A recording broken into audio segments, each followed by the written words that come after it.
तक ये विपक्ष में होते हैं तो बोलते हैं कि चक्की पीसिंग, जैसे बीजेपी में आ जाए तो ओनली किसिंग, ये चलता है इनका बीजेपी का। मेरे फ्रिज में आम रखे हैं, जफर भाई कहते हैं ये आम सारे सड़े हुए हैं, सारे सड़े हुए हैं, सारे सड़े हुए हैं, लेकिन चुपके से आकर वो आम चोरी करके लेके जाते हैं। नहीं भाई, आप तो फेंक दिए ना, आप निकाल के फेंक दिए, नहीं लेंगे। को डर है सुप्रिया श्रीनेत क्या इस तरह की कोई ऑपरेशन लोटस की कार्रवाई कांग्रेस में भी शुरू हो सकती है, या समाजवादी पार्टी अब क्योंकि उनके पास 37 एमपीज हैं, वहां भी ये बीजेपी शुरू कर सकती है? मुझे ऐसा कोई डर नहीं, और मैं इसलिए नहीं डरती हूं क्योंकि बीजेपी कायरों की पार्टी है, सत्ता के लिए ये किसी को भी अपना बाप बनाने को तैयार है, ये असलियत है। ये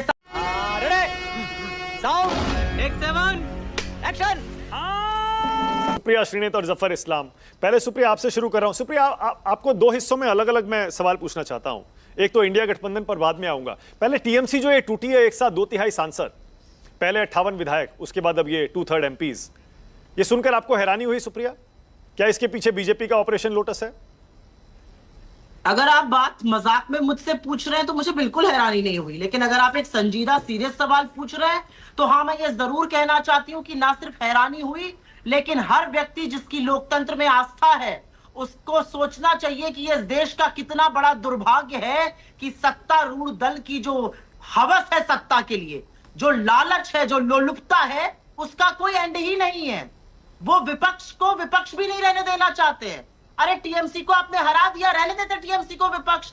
टीएमसी को जब तक सत्ता में नहीं ले आएंगे, उन्हीं टीएमसी के खिलाफ जब चुनाव लड़े तो ये सारे नेता बदरंग थे, ये सारे नेता बेईमान थे, ये सारे नेता लोक विरोधी थे। अब उन लोक विरोधियों से बीजेपी को भर लेंगे, वो गंगा में गोता लगा लेंगे, वो बीजेपी की फैक्ट्री में उनके वॉशिंग मशीन में धुल जाएंगे और गंगा जल से नहाकर बाहर आ जाएंगे। तो कितना दुर्भाग्य। और यहाँ पर मतलब देखिए, शर्म ही नहीं है। अभी पंकज जी एक बात कह रहे थे, उन्होंने बात थोड़ी अच्छे से कही, मैं उस बात को असल कह देती हूँ। बीजेपी वाले दरी बिछाएंगे, जो बाहर से आए वो सत्ता की मलाई खाएंगे, ये असलियत है। बीजेपी के जो पुराने कार्यकर्ता, बीजेपी के जो पुराने नेता, बीजेपी के जो लोग जो विचारधारा को ढो रहे थे, वो दरी बिछाने का काम करेंगे। और इनके जो बड़े बड़े नेताओं के बच्चे हैं वो अमेरिका और स्पेन और इंग्लैंड और ऑस्ट्रेलिया में रहेंगे, और बाकी देश जो है, जो गरीब है, जो बीजेपी का कार्यकर्ता है, वो दरी बिछाएगा और वो धर्म रक्षक बनेगा, और जो बाहर से आएंगे वो सत्ता की मलाई खाएंगे। देखिए, मैं एक बात कहकर अपनी बात का अंत करती हूँ। आप सत्ता में हैं, आपके पास संसाधन है, आपके पास संस्थाएं हैं, आपके पास बहुत कुछ है। You have resources and you have all the kinds of institutions at your behest. आप उनके साथ क्या करना चाहते हैं? क्या आप इस देश में ऑपोजिशन की आवाज को खत्म करना चाहते हैं? क्योंकि एक असलियत यह है कि आप 30, 35, 38% से सत्ता में बैठे हैं, लेकिन इस देश का 60-65% वोट आपके खिलाफ पड़ा है।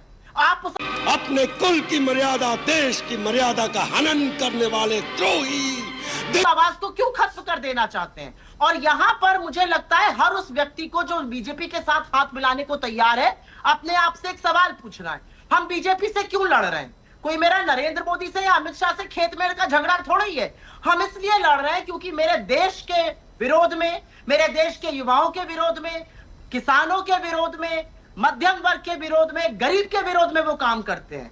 वो नफरत और हिंसा फैलाते हैं। अब आप उनके साथ हाथ मिलाकर भैया आपने कौन सा उपाधि हासिल कर ली, ये तो वो लोग बताएंगे जो उनके साथ मिल जाते। क्योंकि मेरा मानना है, जो बीजेपी से मिलता है, चाहे वो संस्था की वजह से मिले, चाहे संसाधन की वजह से मिले, चाहे सत्ता की वजह से मिले, वो लालची है और वो कायर है। जो कायर नहीं है वो बीजेपी से लड़ रहा है, और उसको कहने में मुझे कोई संदेह नहीं है, कोई संशय नहीं। लेकिन सुप्रिया, मैं जनता माफ नहीं करेगी। आपसे सहमत हूं कि अब हैरानी नहीं होती इन सारी बातों पर, जब ये पूरे 2/3 सांसद, इतने सारे विधायक। नहीं, मैं वही कह रहा हूं, रुकिए ना। लेकिन मेरा अगला सवाल यही, अब हैरानी नहीं होती है? आपको डर है सुप्रिया श्रीनेत क्या इस तरह की कोई ऑपरेशन लोटस की कार्रवाई कांग्रेस में भी शुरू हो सकती है, या समाजवादी पार्टी अब क्योंकि उनके पास 37 एमपीज हैं, वहां भी ये बीजेपी शुरू कर सकती है? मुझे ऐसा कोई डर नहीं, और मैं इसलिए नहीं डरती हूं क्योंकि बीजेपी कायरों की पार्टी है, सत्ता के लिए ये किसी को भी अपना बाप बनाने को तैयार है, ये असलियत है। ये सत्ता के लिए हर वो चीज करने को तैयार है जिसका सार्वजनिक जीवन में कोई मतलब ही नहीं है। हर मर्यादा, हर प्रतिष्ठा, हर चीज लांघने के लिए तैयार है। ये विपक्ष के नेताओं को जेल में डालते हैं, ये उनके पीछे ईडी सीबीआई भेजते हैं। असलियत यह है कि ये वो पार्टी है जो इस देश के युवाओं को देशद्रोही और पाकिस्तानी बुलाती है। क्योंकि वो अपने असली नंबर की मांग करते हैं सीबीएसई से। वो नीट में जो प्रार्थी जिनका पेपर लीक हो गया उनको देशद्रोही बुलाती है क्योंकि वो धर्मेंद्र प्रधान का इस्तीफा मांगते हैं। आज इस देश में ज्यादा बड़े मुद्दे क्या है, मुझे आप बिना पलक झपकाए किसी से पूछेगा, वो कहेगा कमर तोड़ महंगाई, बेरोजगारी, जिस तरह से पेपर लीक हो रहा है, अर्थव्यवस्था का भट्टा बिठाया हुआ है, चाहे वो रुपया हो, चाहे वो नेट एफडीआई नेगेटिव हो, चाहे वो एफआईआई का देश छोड़कर भागना हो। बीजेपी के लिए ये सब प्राथमिकता ही नहीं है। तुम चुल्लू भर पानी में जाके डूब के मर जाओ। बीजेपी में धर्मेंद्र प्रधान का इस्तीफा क्यों नहीं हो रहा आपको पता है? अरे एक मिनट रुक जाइए, अभी आपका भी टर्न आएगा, आपको बोलने का मौका दिया जाएगा। पहले मुझे बोलने दीजिए, थोड़ा आईना दिखाने दीजिए, फिर आपको भी बोलने का मौका दिया जाएगा। 15 सेकंड बोल के अपनी बात खत्म कर रही हूं। मानक जी, धर्मेंद्र प्रधान का इस्तीफा क्यों नहीं हो रहा है?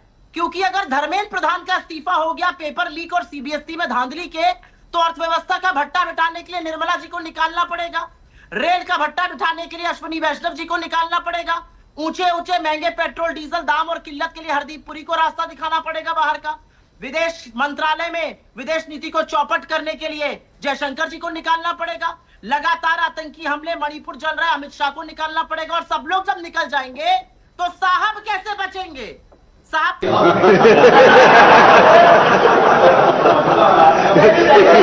तो झोला उठा के चल देंगे।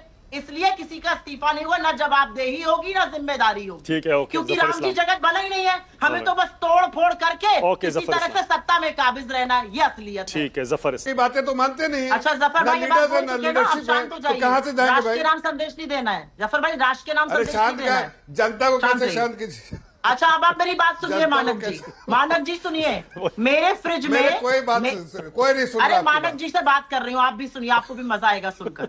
मेरे फ्रिज में आम रखे हैं, जफर भाई कहते हैं ये आम सारे सड़े हुए हैं, सारे सड़े हुए हैं, सारे सड़े हुए हैं, लेकिन चुपके से आकर वो आम चोरी करके लेके जाते हैं। नहीं भाई, आप तो फेंक दिए ना, आप निकाल के फेंक दिए, नहीं लेंगे। लेकिन हम उसको अगर जिसमें कमी है आपकी नजर में तो आप निकालती नहीं, लेकिन जब हमारे फ्रिज में है तो कमी दिखती है, सड़े हुए दिखते हैं। अरे भाई अपने फ्रिज से निकाल के फेंकिए पहले। अगर कोई चीज सड़ा हुआ जफर भाई, निकाल के फेंकिए ना। जफर भाई, अरे जफर भाई इसके बाद बोल लीजिएगा ना, एक एक करके दर्शक सुन नहीं पाएगा। जफर भाई इसके बाद बोल लीजिएगा, एक एक करके मौका नहीं, मैं कह दूंगा, रहा, कैसी सोच है इनकी? प्रॉमिस मौका दूंगा, एक एक करके बोलने, मलाई दर्शक भी वाले सुने, लोग मजा जो है आएगा। ना, हाँ सुप्रिया बोलिए। तो मानक जी जो हमारे सड़े हुए आम थे वो उनको खूब मजा आ रहा है, खूब खा रहे, काट कर चूस कर लपक लपक कर चोरी कर कर, तो ये तो इनकी असलियत है। जब तक हमारे पास थे तो हेमंत बिस्व शर्मा नंबर 1 घोटालेबाज थे, शारदा स्कैम में थे, शुभेंदु अधिकारी भी वही थे, वही हाल नारायण राणे का था, ज्योतिरादित्य सिंधिया को ये लोग क्या क्या कहते थे, मतलब जितने लीडर बोल दीजिए। फिर उन पर पड़ा बीजेपी का गोता, बीजेपी में लगाया गोता, निकल के खोटा सिक्का हुआ बढ़िया, और वो खोटा सिक्का फिर चलने लगा बाजार में। ये चोर है, ये सत्ता भी चुराते हैं। बोलिए जफर भाई, आपकी बारी है। अरे आम क्यों चुराते हैं जफर भाई, सड़े हुए आम? जफर भाई आम खाते हैं ये। अच्छा, अरे देखो। आम उगाओ, आपके जो उगे हुए आम है वो दरी सुनिए, बिछाएंगे, इनके कार्यकर्ता दरी बिछाएंगे। अरे भाई, हमारे सुनिए, वाले जाकर इनके बाहर अब राज हर- करेंगे, बहुत बढ़िया। ऐसे- ओके, अब बहुत बढ़िया। जफर इस्लाम, सुनिए। अब जफर। ये तो लेने के देने पड़ गए। अरे अरे सुनिए, सबसे बड़े छोटे ये हैं आप सड़े लोग, हुए आम आम को चुराते सड़ा हुआ हैं, कह के निकालिए, आम तो चुरा किस रहे दिन हैं। हिम्मत होगी? आपके यहाँ कितने सड़े हुए आम है? बेइंतहा सड़े हुए आम हमारा हम कोई नहीं सड़ा हुआ लेंगे। नहीं है, लेकिन हम आपको मेरे लगते नजर हैं में और आप सड़ा उसको हुआ ले नहीं जाते लेंगे। हैं। आप काहे ले जाते हैं? स्ट्रेंथ खत्म हो अपने उगाए हुए आमों से जाएगा। दही- आप नहीं दही लेंगे जब पाइएगा, ये सच है। खट्टा दही में आपके मत नेता बेचो दरी बिछाएंगे, हमारे नेता अपने वहां जाकर खट्टे राज दही को करेंगे। मीठा वेरी करके मत गुड, बेचो। हमारे वाले राज हमारे करेंगे, आपके सड़े आप में लोग बहुत दरी लोग हैं, बिछाइएगा। अच्छा, दरी एक सेकंड, बिछाने का काम अच्छा, एक करेंगे। सेकंड रुकिएगा, एक सेकंड। याद दिलाना चाहती हूँ कि शुभेंदु अधिकारी जी के लिए किस तरह उन्होंने रैली में मोदी जी ने कहा था कि सारा पैसा अपनी जेब में ऊपर भी देना होता है। भूल गए आप? वकीलों के भूल गए? बताइए वाजपेयी जी, आप 1% पे हो, अभी आप इतने सालों बाद भी आपको खा जाएंगे जैसे नीतीश कुमार जी की पूरी पार्टी खा गई। यही होना आपकी पार्टी के साथ भी। जब तक ये विपक्ष में होते हैं तो बोलते हैं कि चक्की पीसिंग, जैसे बीजेपी में आ जाए तो ओनली किसिंग, ये चलता है इनका बीजेपी का। अब आज वाजपेयी जी कह रहे हैं जो 7 आपके गए थे ना, वो भी अपनी मर्जी से ही गए थे। अरे उनको कहने दीजिए ना, मतलब उनके कहने से क्या होता है? आपने प्रधानमंत्री मोदी की वो रैली नहीं देखी जहां उन्होंने शुभेंदु अधिकारी की बकायदा वो वीडियो चला के दिखाया कि किस तरह शुभेंदु अधिकारी कैमरा पे 5 लाख रुपए खाते हुए पकड़े गए थे और उन्होंने पूरा, प्रधानमंत्री मोदी जी ने पूरा ऐसे ऐसे अपना पूरा इशारे करके बताया था कि अपनी जेब में डाल दिए। उस वक्त यही स्थिति, तो उनको सीएम बना दिया, आप भी एडवोकेट हैं, उनको सीएम बना दिया। नहीं, सुनो ना, वीडियो एविडेंस था, लेकिन अगर एक सेकंड खाली वीडियो, मतलब देखिए शर्म ही नहीं है। मैंने बोल दिया, मेरे को बोलने दीजिए, मैंने आपकी बात सुन ली। हाँ, क्योंकि ये एक प्रमाण थोड़ी इतने सारे हैं। अभी अगर आप बीजेपी की भी बात करेंगे तो लोग जो ओरिजिनल विचारधारा वाले बीजेपी के थे वो तंग आ गए कुर्सी दरी लगाकर। इसलिए आपने देखा तमिलनाडु में भी क्या हुआ, अन्नामलाई चले गए, बताओ, इनके सबसे बड़े लीडर वो चले गए, उनके 2 डेप्यूटी चले गए। पंजाब में आज राजू चले गए, जो इनके बीजेपी के state president, vice president secretary, general secretary है, वो चले गए आज। तो बीजेपी में जो ओरिजिनल लोग थे बीजेपी की विचारधारा वाले, वो तंग आ गए हैं कि दूसरों के लिए हम बार बार दरी कुर्सी लगा रहे हैं, वो जा रहे हैं। पहली चीज तो ये है। दूसरी चीज कि ये एक बार हमने नहीं देखा वाजपेयी जी की। सुप्रिया श्रीनेत और सुप्रिया इंडिया अलायंस पर बोलिएगा, क्या वाकई जैसे जफर इस्लाम कह रहे हैं कि 0+0 मिला दो तो 0 ही होता है? सुप्रिया, जफर इस्लाम या आप, जो इस बात का आपने उनसे सवाल पूछा और उन्होंने सही कहा कि वो उनके क्षेत्राधिकार से बात की बात है, मैं मर जाऊंगी लेकिन बीजेपी का दामन कभी नहीं थामूंगी। ये बात मैं नेशनल टेलीविजन पर कह रही हूं, और इसलिए नहीं क्योंकि मेरे उनसे कुछ दिक्कत है, मेरी उनसे वैचारिक, बहुत बड़ी वैचारिक गलत पार्टी है। वो इस देश के लिए गलत है, मेरे देश के लिए गलत है। मैं बीजेपी का दामन जीते जी मरकर भी नहीं थाम सकती हूं, ये मैं आपके मुंह पर बोल रही हूं। सुप्रिया, इसी में एक और फॉलोअप सवाल पूछ लेता हूं फिर। बहुत बढ़िया, आपने बहुत अच्छा किया। आपने कह दिया कि आप मरते दम तक कभी बीजेपी में नहीं जाएंगे। जफर भाई एक सेकंड रुकिएगा, बड़ा इंटरेस्टिंग मोड पर है। जफर भाई एक सेकंड, प्लीज एक सेकंड रुकिएगा। सुप्रिया, इसका मतलब जितने भी लोग बीजेपी में गए हैं आपकी पार्टी से, क्या उन्होंने अपना ईमान बेच दिया? क्या आप ये खुलकर नेशनल टेलीविजन पर बोल सकती हैं? मैंने आपको अपने वक्तव्य में बोला था। आप मुझसे सवाल क्या पूछ रहे हैं? जो कायर है वो बीजेपी में जाता है, जिसको अपने राजमहल बचाने हैं, जिसको अपना धंधा पानी बचाना है, जिसको करोड़ों की संपत्ति बचानी है, जिसको ईडी का केस सेटल कराना है, वो जाता है बीजेपी में। बेशर्मो, शर्म करो, शर्म। उदयवीर सिंह ना, उदयवीर सिंह, उदयवीर जी, आपके फ्रिज में कौन से आम रखे हैं भाई, और सड़े हुए हैं क्या वो? देखिए मानक जी, हाँ, खट्टे मीठे आम के चक्कर में बेकार में जनता का समय जाया कर रहे हैं लोग। हाँ, बात यह है, आपके चैनल पे हेडलाइन चल रही है कि इंडिया गठबंधन का वजूद चोरी हुआ, तो आपका निष्पक्ष चैनल मान रहा है कि राजनीति में इस समय कोई चोर सक्रिय है। अब इस चोर की संज्ञा को मौजूदा सरकार और भारतीय जनता पार्टी किस तरह लेती है, अगर उसे महिमा मंडन समझती है तो बहुत अच्छा, उनको बधाई। जफर इमाम साहब कह रहे थे इस्लाम कि आप निकाल दीजिए अगर खट्टे आम है तो हम लेंगे नहीं। हाँ, अब हमने तो निकाल दिया था उत्तर प्रदेश में 4 विधायकों को पार्टी से कि आप भाजपा के साथ हॉबनॉबिंग कर रहे हैं, जाओ बाहर, एक्सपेल्ड। तो जफर बात तो सही है। जफर साहब ने उनको लेके मंत्री बना दिया, एक आदमी को कैबिनेट मंत्री। सारे भाजपा ही देखते रह गए, और जो दल बदलू हमने निकाला था उसी को कैबिनेट मिला। तो ये जफर इस्लाम साहब का बयान अपने को मैं यहीं झुठला रहा हूं उत्तर प्रदेश के उदाहरण से। कितने सांसद आप आज हैं, उनका कोई महत्व नहीं बचा। केंद्र में सरकार बन गई भाजपा की, अब 20 और उनके साथ जुड़ जाएं, भाजपा की सरकार रहेगी। 2/3 बहुमत तो पा नहीं रहे हैं।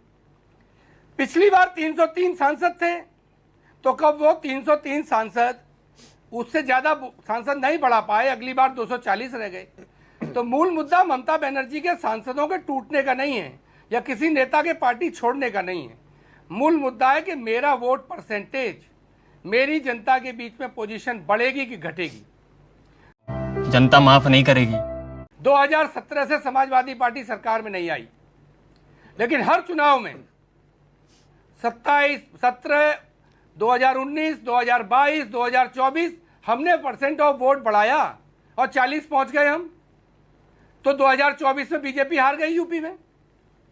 हमको भरोसा है, हम राजनीति जारी रखेंगे, वोट परसेंट बढ़ेगा, जनता समर्थन देगी तो 27 में और ऊपर चले जाएंगे। तो मुद्दा ये नहीं है कि चुनाव हुआ प्रतिनिधि कैसे चला गया तो उससे बड़ा नुकसान हो गया।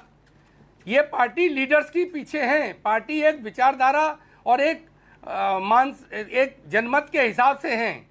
ये किसी प्रतिनिधि की जेब में वोट नहीं है। जो बीजेपी सोच रही है, ऐसे तो डिफेक्शन कराती रहती है, फिर वो 240 पे क्यों आते? उदयवीर जी, तो और आगे ईमानदारी बढ़ से जाते। बताइएगा, ईमानदारी और से खास बात बताइएगा ये है- उदयवीर जी, मैंने सुप्रिया से भी पूछा था, क्या आपको भी डर है क्या? यूपी में भी ये हो सकता है क्या?